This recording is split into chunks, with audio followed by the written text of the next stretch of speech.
Estamos con Rol Guevara. Ro, ¿cómo estás? Muy buenos días. Buenos días, ¿cómo Buen día, andan? ¿Cómo estás? va? Bien. ¿Cómo te trata el frío? ¿Team invierno o team verano? No, team verano siempre. Muy Viste, bien. vamos, bienvenida al club. Estamos sumando gente. El que se quiera sumar, que venga. Si es team Somos la invierno, resistencia, claro, somos la resistencia a tantas otras cosas. a tantas otras cosas, ¿no? Y entre esas tantas otras cosas, conocíamos hace algunos días un hecho puntual, ¿no?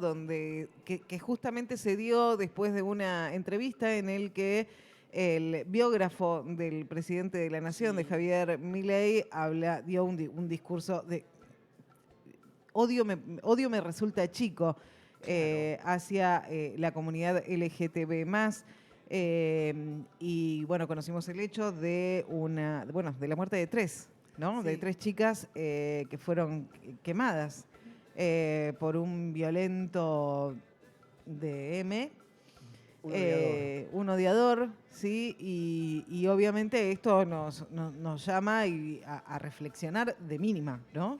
sí, tal cual. Bueno, un poco lo que estamos haciendo de los activismos, no solamente, bueno, los activismos más de capital y conurbano acompañando Ujú. el hecho en sí para que se visibilice, para que no quede impune, que no es menor. No. Digamos, no sé, para quienes han seguido un poco la noticia, se ha generado rápido una reacción.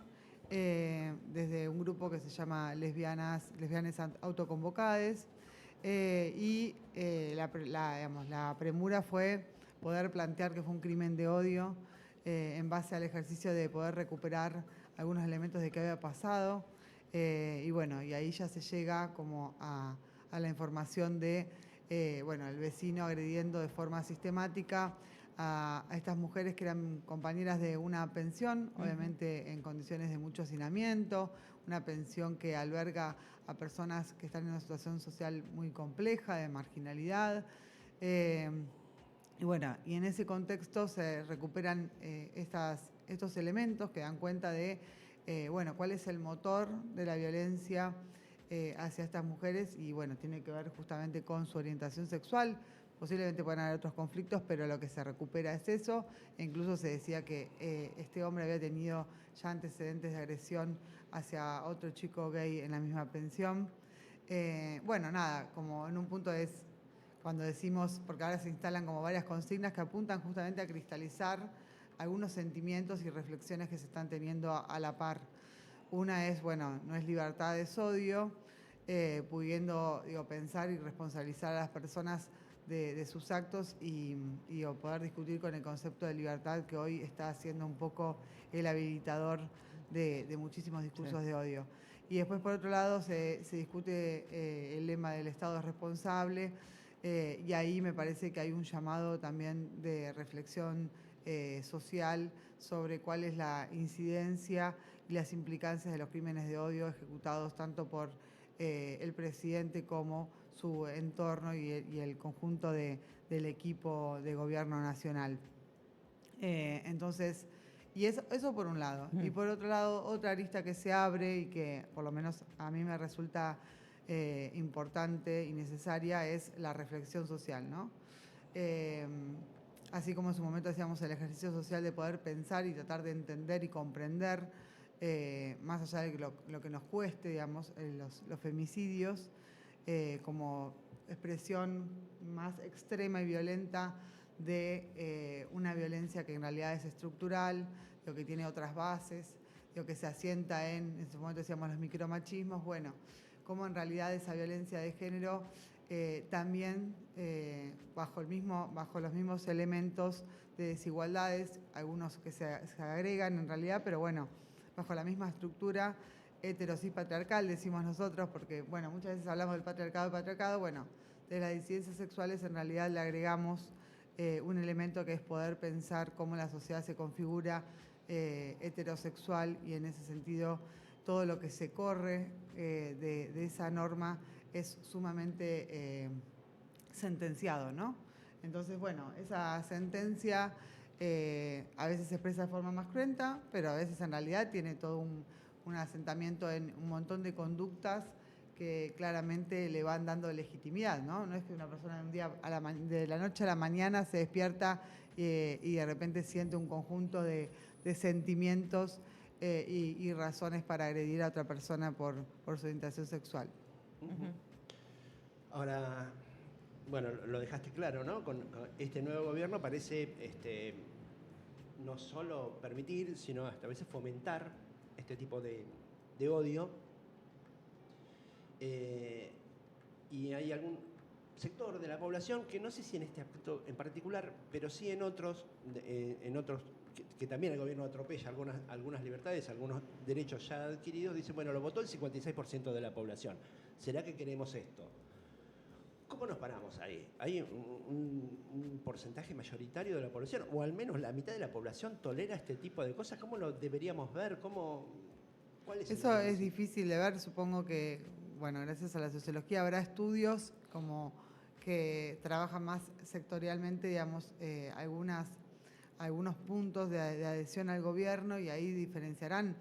Creo que hay una intención de lectura por parte de muchas personas de creer que en realidad el voto tuvo que ver más con la materialidad, con las medidas económicas, con la ilusión, más ilusión, digo, ¿no? Porque es real, hay un carácter ahí más místico e ilusorio de grandes transformaciones económicas, y poco que ver con la adhesión a muchos otros elementos de carácter ideológico que pregona Milei y su equipo de gobierno, digamos. Porque si no, no podríamos explicar las elecciones en la provincia de Buenos Aires, con una provincia que sigue sosteniendo un Ministerio de Mujeres, Género y Diversidad, con una política muy clara. Pero bueno, también ahí hay por un lado la visión de poder pensar qué pasó, digamos, qué se expresa en las elecciones con respecto a estos elementos que aparecen ahora como habilitadores. Y también hay otra lectura que hacemos desde los feminismos en torno a, bueno, qué balance hacemos del periodo del cual venimos, digamos, ¿no? Porque también hay que poder tener un registro real y no comernos la curva, que a nosotros nos pasa, digamos, realmente, ¿eh? Cuando convocábamos el 8 de marzo este año, era bueno, ya nadie es feminista, ya no nos animamos a salir con los pañuelos verdes, porque hay un registro corporal y real de temor del contexto. Y la realidad es que fue un 8 de marzo masivo. Entonces, bueno, tomemos nota de todos los lados, porque después, de forma muy fantasmal, hemos sido piantavotos, de repente nos fuimos con discusiones que no correspondían. La realidad es que los feminismos venimos dando discusiones que parecen atemporales de cualquier agenda económica, porque muchas veces incluso no están discutiendo con la agenda estrictamente económica, o muchas veces sí, cuando discutimos las tareas de cuidado, cuando discutimos las licencias, cuando discutimos proyectos que trabajen la cobertura de espacios de cuidados en cada ámbito laborales. Pero, si podemos pensar en lo que se planteaba justamente, lo planteaban recién en la introducción, en España, en relación a lo del divorcio, cuándo fueron momentos para lo inapropiado de las discusiones. En realidad me parece que es, que no nos metan una discusión adentro que no corresponde. Igual ya es tarde, ¿eh? Sí, ahora me parece que es hacernos responsables también, y la dirigencia de hacerse responsable. Y ahí también hay una cuestión que venimos señalando, que es, bueno, ¿cuánto se está invisibilizando esta situación de barracas, ¿no? Estas 3 mujeres lesbianas y una sobreviviente. Porque la realidad es que, no sé, ustedes sabrán, ustedes son periodistas, me podrán decir más. Mi registro es el algoritmo de mis redes sociales, que poco miro también, la verdad, pero bueno, me da una cosa muy, muy de tupper y muy de los medios que uno consume, que son los alternativos, que obviamente están haciendo repercusión y visibilizando este hecho. Pero la realidad es que... ¿Fue tema nacional? No fue tema nacional, ¿no? Está invisibilizado. No, el día del hecho, ya después. Claro, pero si hubiésemos pensado que son 3 mujeres y que no es por lesbianas y que no son mujeres pobres, que no son mujeres hacinadas en un hotel de barracas, seguramente hay una cuestión de clase, hay una cuestión de orientación sexual, hay una cuestión de cuando pasa un femicidio hay un registro corporal que es, bueno, la mitad de la población piensa, me podría haber pasado. Y nosotros decimos que no tenés que ser lesbiana justamente para poder entender la implicancia de estos hechos. Y también me parece que hay una cuestión sobre, pensar la edad que tenían estas mujeres, eran cercanas a los 50 años en promedio, poder pensar las trayectorias de estas personas que claramente necesitan incluso la presencia de un Estado que sea reparador y que pueda alojar esas trayectorias de muchísima exclusión familiar seguramente. Entonces, me parece que ahí hay una cuestión a atender y a pensar, bueno, ¿cuál es el rol del Estado? Digo, porque cuando hubo un rol del Estado, cuando hubo un Estado que atendía en abordajes de violencia, que tenía programas económicos particularmente para ello, que incluso atendía las situaciones de femicidio cuando ya ocurrían, lamentablemente, digo, asistiendo a esos momentos en particular. Bueno, hoy todo eso lo está garantizando la sociedad civil. Hoy estamos juntando platas para que la sobreviviente tenga mínimamente bienes personales y poder garantizar una continuidad en su proyecto de vida. O sea, ya sé que se pasa ahí. Ro, ¿cómo sigue la militancia en el caso de que haya chicas que se quieran sumar al movimiento, que quieran sumarse a las actividades? ¿Cómo va eso? Bueno, venimos a hacer un par de actividades. El viernes justo cumplió años la Casa Violeta, así que hicimos un festejo y aprovechamos a juntar fondos para esto que les comentaba. Después, ayer justo también estuvo en el Periscopio, en un centro cultural de la colectiva Berta Cáceres, también hubo otra juntada en el mismo sentido, con jornadas de reflexión y artísticas como para poder procesar. Y también ayer, digamos, escuchaba un concepto que es como, bueno, poder darnos cierto duelo en forma de ritual.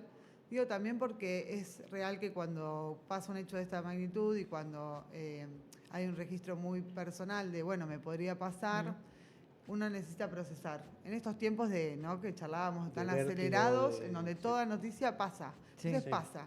Y la realidad es que no pasa así nomás.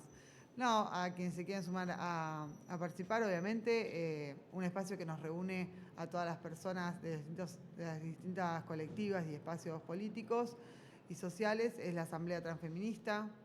Estamos organizando el 3 de junio, así que seguramente será un momento de expresión en donde visibilizamos la violencia de género y también entendemos que la violencia hacia la disidencia sexual es parte. El 3 de junio, ¿qué es lo que hay programado? Todavía está organizando. No estamos tan lejos. No estamos tan lejos. Bien, así que bueno, trabajando para eso es el Ni Una Menos. El Ni Una Menos. Muy bien, una movilización que se generó hace muchísimos años. Y de esto vos decías, el 8M da la sensación que no pasó. De hecho, 1 o 2 canales nacionales nada más cubrieron la movilización, pero en Capital Federal fue enorme. Pero también, ¿no? Como que da la sensación de que no pasó y en realidad sí, y fue muy amplia. Y no sé si el gobierno tomó nota de esto, sobre todo al escuchar el discurso de Milei ayer, ¿no? Hablando de cuestiones de género que ya creíamos saldadas, ¿no? Sí. ¿Hay un retroceso? Claramente sí, hay un retroceso en materia de política pública, es alevoso, ¿no? Con la eliminación del Ministerio de Mujeres, Género y Diversidad, el INADI, y hay un retroceso en términos de sentido común que se ha querido construir. Eso es lo más grave, quizás. Lo que no quiere decir de que, como decimos, ¿no? Hay tan claros ejemplos de que los feminismos venimos discutiendo de una forma tan transversal en tantos lugares y tantos ámbitos. Claro.